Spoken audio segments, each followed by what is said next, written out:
Hello, children. How nice of you to come visit us. We have been expecting you. Hello, children. I've been feeling kind of dead on my feet lately. But that's another story. Tonight I'm going to tell you a story called Teddy. You see, there was once a kid, very much like you, that had a favorite teddy. But things went wrong, horribly wrong. For one night, when the kid had its teddy, he thought that the teddy bear had moved. So he sat the teddy down and he went to go eat, slightly scared, but not so scared since he knew that teddy bears can't move. No, that's ridiculous. Or is it?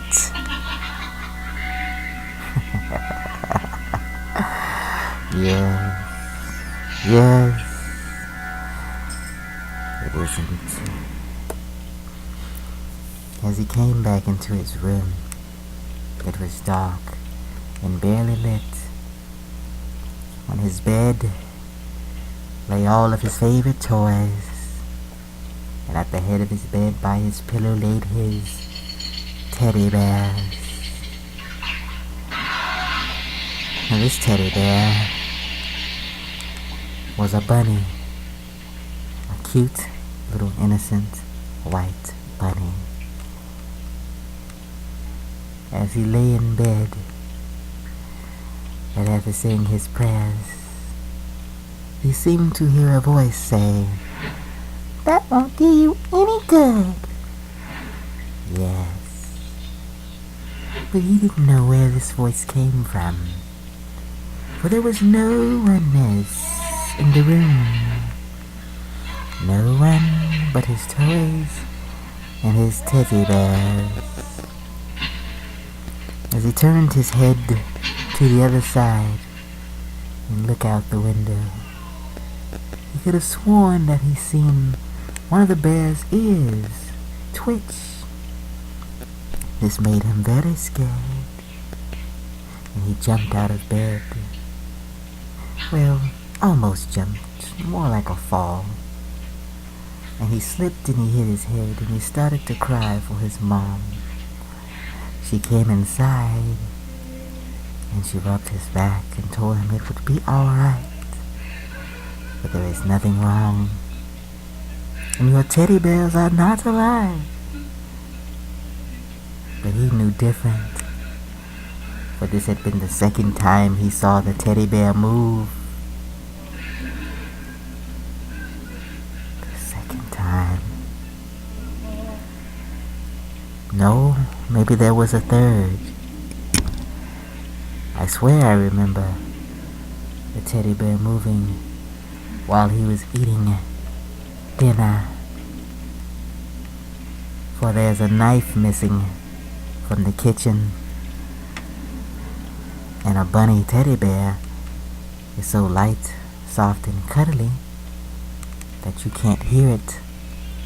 Its little footsteps crossing the kitchen floor, opening the kitchen drawer, and reaching for a knife. These things you can't hear if a teddy bear wants to get you. So this teddy bear, this cute little innocent teddy bear, when he gets back into bed, he notices that it's not there. But where could it be? This is where I left it. His teddy bear is across the room, sitting in the windowsill that he was looking out at.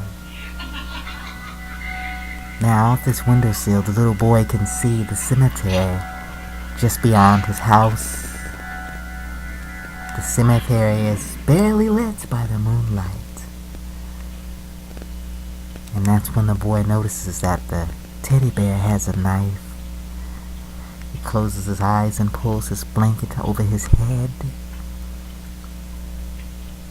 But he's scared, for his mom is now asleep. His dad is at work, and his sister's in the next room farting stinky little farts. But they're not stinky enough to keep away a killer teddy bear. No, this is something he'll have to do himself. But he's scared, very scared. As he slowly pulls the sheets down over his head, he notices that the teddy bear has moved again. The teddy bear is now a foot closer to his bed. Quickly he yanks the covers back over his head, and he counts to 10, hoping that it's all over. Then he pulls it back down. The teddy bear is now an extra foot closer to his bed. He's scared, but he knows not what to do, so he yanks the cover back over again.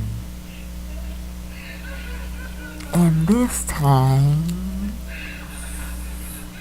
when he pulls the cover down, the teddy bear is right on top of him, looking at him with those marble eyes, those dark black eyes, that soft fur, and there's a knife in front of the teddy bear. A large, shiny knife.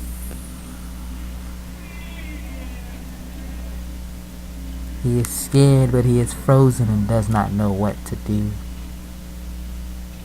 So he does what any scared kid would do. He punched the teddy bear as hard as he could as it flew across the room. He thought he heard something that said, "Ouch, man!"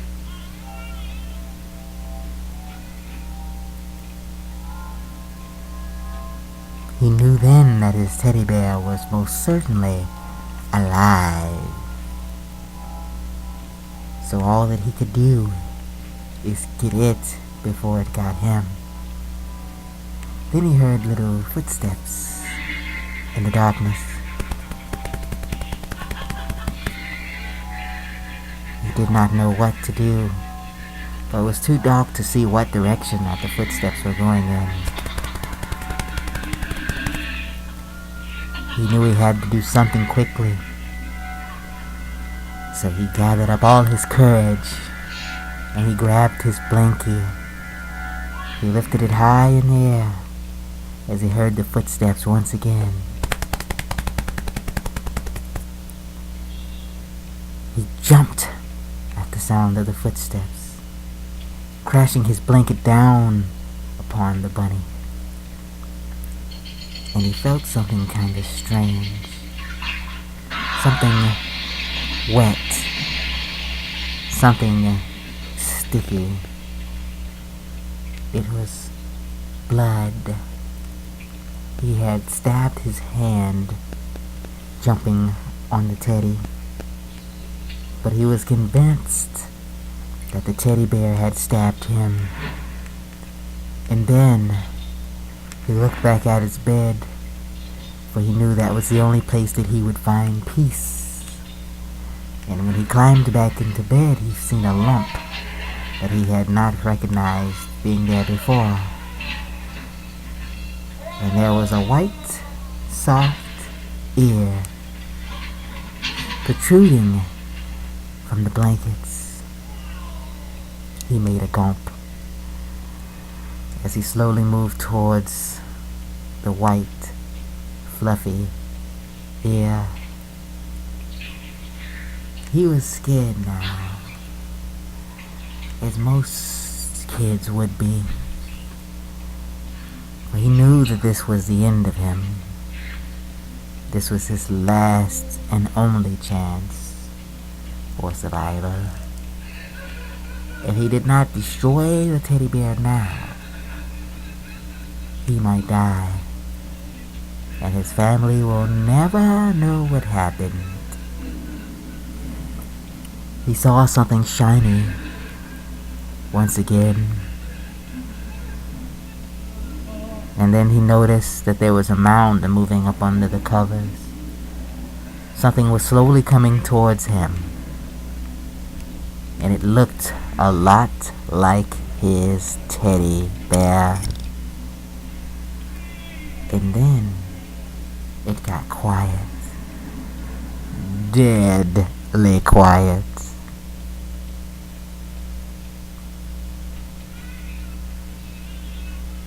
There was a few sounds in the distance.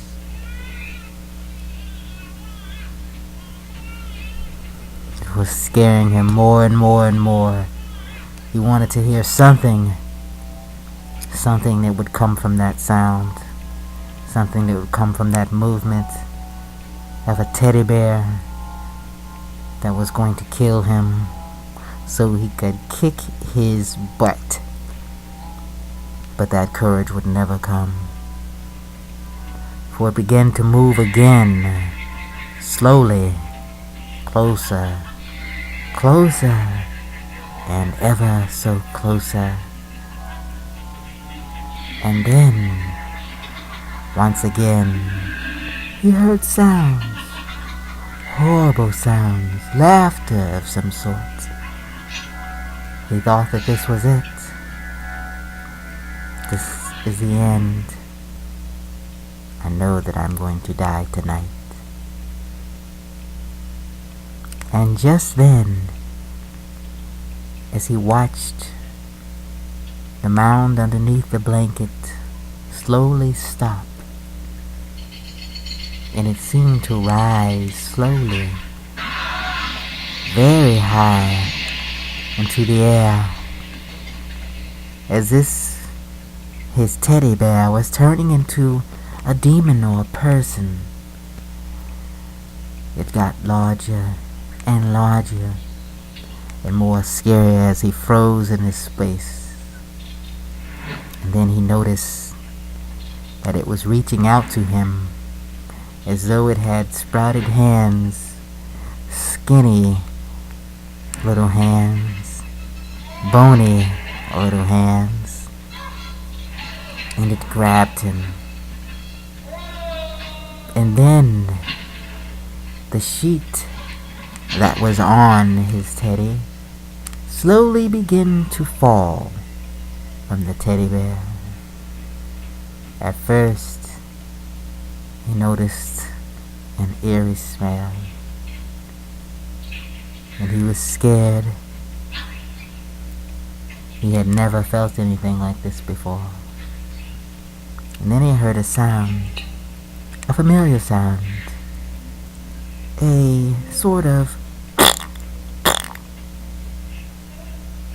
and it was stink, very stinky. And then when the covers finally fell, there was a scream. Ah! And then he realized his sister was scaring him. And his teddy was never alive.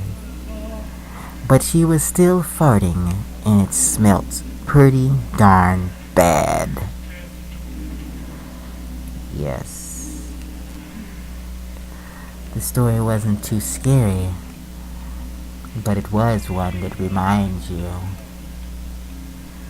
when you're in bed alone, sometimes you have to remember that your teddy bears are not alive. Or are they? Are they indeed?